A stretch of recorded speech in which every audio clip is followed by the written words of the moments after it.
तो आज हम समझ रहे होंगे लेआउट टैब को। लेआउट टैब के अंदर क्या क्या चीज़ें हैं, मार्जिन है, ओरिएंटेशन है, साइज है, कॉलम है, इंडेंट है, स्पेसिंग है, जो कि यहाँ पे काफ़ी ज़्यादा इम्पोर्टेंट ऑप्शन है और इनका आना आपके लिए बहुत ज़्यादा ज़रूरी है। चूँकि आपने इस वर्ड में काम तो कर लिया है, लेकिन जब आप उसको प्रिंट करने जाओगे तो वहाँ पे आपको प्रॉपर सेटिंग करनी पड़ेगी, तभी जा कर के आप अच्छे से प्रिंट कर पाओगे। तो यहाँ पे सबसे पहले बात कर लेते हैं मार्जिन की। मार्जिन क्या होता है? मार्जिन ये सफ़े के चारों जानिब जो खाली जगह होती है उसको मार्जिन कहते हैं। उर्दू में इसको हाशिया कहते हैं। जैसे आप यहाँ पे बात कर लेते हैं, अभी जो है मेरे सफ़े के चारों जानिब एक एक इंच जगह खाली है। यहाँ पे सबसे ज़्यादा इस्तेमाल होता है नैरो मार्जिन। तो हम यहाँ पे इस पर क्लिक करेंगे तो अभी यहाँ पे नैरो मार्जिन आ रहा है, यानी कि आधा आधा इंच सफ़े के चारों जानिब से खाली जगह है। यानी तहरीर जो आएगी, तहरीर जो लिखी जाएगी वो आधा इंच छोड़ करके तहरीर लिखी जाएगी। ओके, जब आप प्रिंट करने जाओगे तो सफ़े की चारों जानिब से आधा इंच जगह खाली आपको मिलने वाली है। यहाँ पे आप कुछ कस्टम मार्जिन इन्होंने दिए होंगे और लास्ट टाइम जो आपने कस्टम मार्जिन दिया होगा वो सबसे ऊपर आपको शो करेगा। यहाँ पे नैरो मार्जिन है और हर एक पे लिखा हुआ है कि आपको कितना कितना मार्जिन मिलने वाला है। और अगर आप अपने हिसाब से मार्जिन देना चाहते हैं तो यहाँ पे कस्टम मार्जिन सबसे नीचे आपको मिल रहा है, इस पर आप क्लिक करेंगे एंड यहाँ पे आप मार्जिन डिसाइड कर लेंगे कि आपको कितना कितना रखना है। यहाँ पे टॉप में सबसे ऊपर आपको कितना रखना है, बॉटम में सबसे नीचे कितना रखना है, यानी कि सफ़े के नीचे कितना रखना है। ओके, लेफ्ट में आपको कितना रखना है, राइट में आपको कितना रखना है, यानी कितनी खाली जगह आपको छोड़नी है। इससे नीचे यहाँ पे एक ऑप्शन है गटर का और गटर पोजीशन का। इनको मैं आपको समझा देता हूँ। गटर क्या होता है? गटर का मतलब है कि जैसे हम यहाँ पे देखो, मैं कोई नंबर बढ़ा के दिखा देता हूँ यहाँ पे आपको। चलिए मैं यहाँ पे पहले नंबर टाइप करता हूँ 2 एंड उसके बाद बढ़ाता हूँ। तो देखिएगा आप यहाँ पे देख पा रहे होंगे कि लेफ्ट साइड से सफ़ा थोड़ा सा भर सा गया पे नुक्ते नुक्ते से नज़र आ रहे हैं। अगर मैं ओके कर दूँ इसी तरीके से तो यहाँ पे लेफ्ट से काफ़ी जगह खाली हो गई है। तकरीबन 3 इंच जगह खाली हो गई है, चूँकि 1 इंच हमारा ये आधा इंच शायद मार्जिन में सेट था, और तो 2.5 इंच की जगह के करीब यहाँ पे जगह खाली हो गई है। ओके, तो चलिए हम यहाँ पे वापस आते हैं और कस्टम मार्जिन पे चलते हैं। यानी कि आप बाइंडिंग कराते हैं ना, तो कितना कागज़ आपका बाइंडिंग में चला जाएगा वो आप यहाँ पे गटर में सेट कर सकते हैं। ओके, तो अभी हम यहाँ पे 1 रखता हूँ और उसके बाद आप बाइंडिंग लेफ्ट से कराओगे, टॉप से कराओगे या राइट से कराओगे, वो आप यहाँ पे पोजीशन भी डिसाइड कर सकते हैं। ठीक है, तो अभी मुझे बाइंडिंग नहीं करानी है तो मैं 0 रख दूंगा। यहाँ पे पोर्ट्रेट और लैंडस्केप को भी समझ लेते हैं। ठीक है, आगे भी ओरिएंटेशन आ रहा है, हम यहीं पे उसको समझ लेते हैं। ठीक है, पोर्ट्रेट जैसे अभी लंबाई में सफ़ा आपको नजर आ रहा होगा तो इसको कहते हैं पोर्ट्रेट। चौड़ाई में इस तरीके से होता है तो इसको कहते हैं लैंडस्केप। ओके, स्टार्टिंग में भी शायद मैंने इसको आपको सब बताया था, आज फिर मैंने आपको बता दिया है। तो आप क्लिक करके भी देख सकते हैं यहाँ पे पोर्ट्रेट लंबा में जो होता है लंबाई में, और लैंडस्केप जो चौड़ाई में सफा होता है। ठीक है, तो चलिए अभी हम यहाँ पे पोर्ट्रेट ही रख लेते हैं और मार्जिन यही रख लेते हैं एंड ओके करते हैं। ठीक है, यहाँ पे ओरिएंटेशन में वही चीज़ है, आपको सफ़े को पोर्ट्रेट में रखना है, लंबाई में रखना है या लैंडस्केप में रखना है। तो मुझे यहाँ पे सफ़े को लंबाई में ही रखना है तो मैं यहाँ पे पोर्ट्रेट ही रखूंगा। एक मरतबा मैं आपको, चलिए व्यू में जाके यहाँ पे 1 कर देता हूँ, पेज 1। ठीक है, ये है हमारा पोर्ट्रेट। अब थोड़ा सा क्लियरली आप समझ पा रहे होंगे। ठीक है, यहाँ पे ये आ जाते हैं और ये है हमारा लैंडस्केप। ये चौड़ाई में सफ़ा आ रहा है और ये हमारा लंबाई में आ रहा है, तो ये हो गया हमारा क्या, पोर्ट्रेट। तो चलिए वापस से ही चलते हैं, पेज विद कर लेते हैं एंड यहाँ पे लेआउट में आते हैं। अगला ऑप्शन है यहाँ पे साइज का। आप सफ़े का साइज क्या रखना चाहते हैं? यहाँ पे मुख्तलिफ साइज हैं जो पहले से इन्होंने बना के दी, आप कोई भी साइज इस्तेमाल कर सकते हैं। सबसे ज़्यादा जो इस्तेमाल में आने वाला साइज है वो A4 है, और A3 जो होता है वो A4 का डबल होता है, और A5 जो होता है वो A4 का आधा होता है। ठीक है, यहाँ पे लिखा हुआ भी है, इन्होंने पहले सफ़े की चौड़ाई लिखी है, बाद में लंबाई भी लिखी है। ठीक है, तो आप यहाँ पे देख सकते हैं कि A3 का सफ़ा कितना लंबा और कितना चौड़ा होता है। अगर आपको कस्टम लेना है तो यहाँ पे मोर पेपर साइज में जाइएगा और यहाँ पे आपको जितना लंबा चौड़ा सफ़ा लेना है तो वो यहाँ पे आप ले सकते हैं। ओके, ठीक है, यहाँ पे आप सफ़े की चौड़ाई लंबाई मुतय्यन कर सकते हैं। यहाँ पे ही वही सारी चीज़ें, पहले यहाँ पे मार्जिन आ गया, फिर पेपर आ गया, फिर यहाँ पे लेआउट आ गया। ठीक है, तो चलिए हम यहाँ पे कैंसिल करते हैं। उसके बाद हम यहाँ पे आते हैं कॉलम। कॉलम को समझ लेते हैं।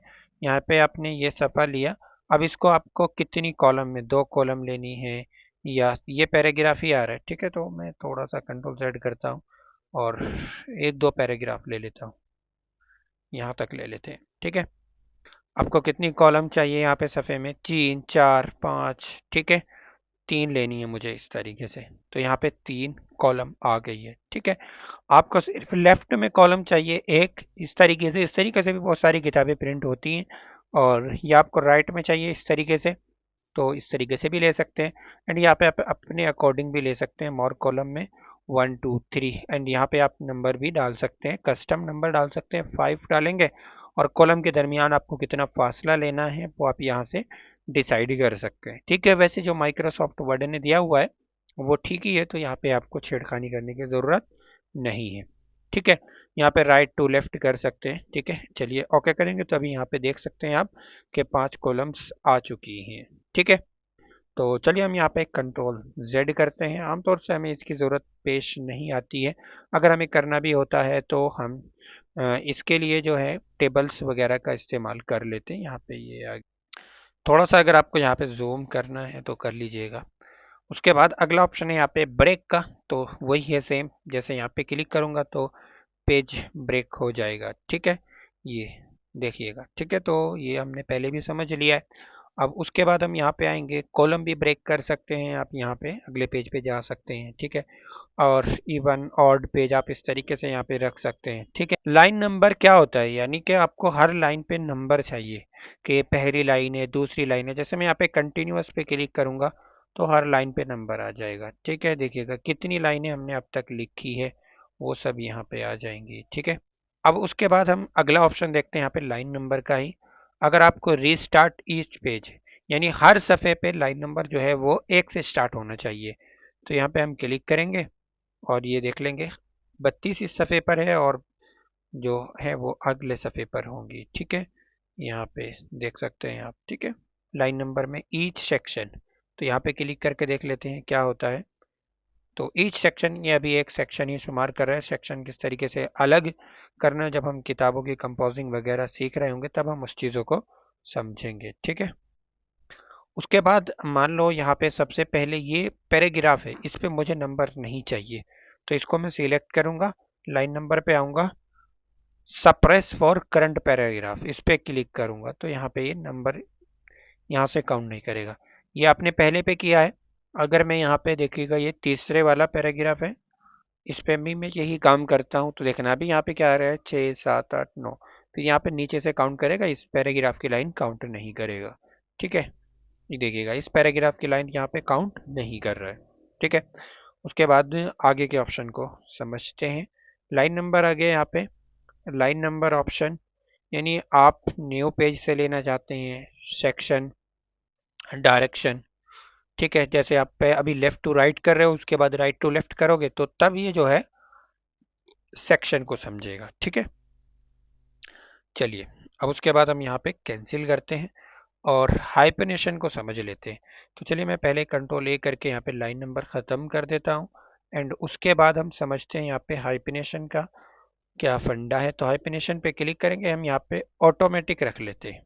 ठीक है, अब हाइपनेशन होता क्या है यहाँ पे आप देख लोगे। ठीक है, ये देखिएगा, यहाँ पे मैं आपको ये दिखा देता हूँ। ठीक है, यहाँ पे जो है ना ये कुछ अलग सा वर्ड लिखा हुआ है लेकिन पूरा यहाँ पे नहीं आ सकता था, तो इस वजह से इन्होंने डी ई के बाद एक डैश दे दिया है। ठीक है, यहाँ पे एम्बेड लिखा हुआ है तो ई एम यहाँ पे लिख दिया, दो हर्फ यहाँ पे आए और बी ई डी इन्होंने नीचे कर दिया। अगर हम हाइपनेशन नहीं रखेंगे तो या तो पूरा नीचे जाएगा या पूरा ऊपर आएगा। जैसे मैं नन कर दूंगा तो आप देखोगे यहाँ पे एम्बेड पूरा नीचे आ रहा है, और मैं हाइपनेशन पे क्लिक करूंगा, यहाँ पे मैनुअल भी कर सकते हैं आप और ऑटोमेटिक भी कर सकते हैं। तो मैनुअल तो कौन करने जाएगा, यहाँ पे आप ऑटोमेटिक ही करेंगे। ठीक है, तो चलिए उसके बाद यहाँ पे मिलता है हमें इंडेंट।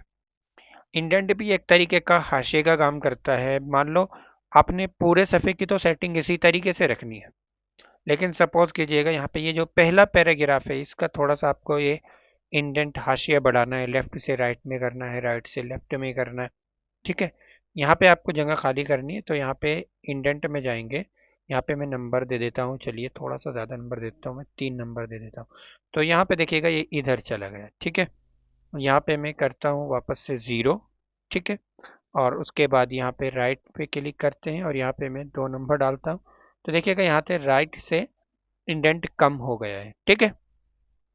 उसके बाद यहाँ पे ये पैराग्राफ स्पेसिंग है। स्पेसिंग में जो है ये पैराग्राफ स्पेसिंग है, और इंडेंट जो है ये दाएं बाएं से आपको कितना आगे पीछे खिसकाना है वो। एक तरीके से मान लीजिएगा कि इंडेंट जो हाशिया है वो दाएं बाएं का है, और स्पेसिंग जो है वो अप टू डाउन, यानी पहले आपको कितना चाहिए। अभी यहाँ पे 0 हो रहा है, लेकिन मैं जैसे यहाँ पे कर देता हूँ, चलिए 12, तो देखिएगा यहाँ पे 12 हो गया। और जितना भी मैं यहाँ पे नंबर बढ़ाऊंगा तो देखिएगा नीचे हो रहा है, ठीक है। और अगर मैं यहाँ पे 0 कर दूं तो फिर वापस से ऊपर आ जाएगा, ठीक है।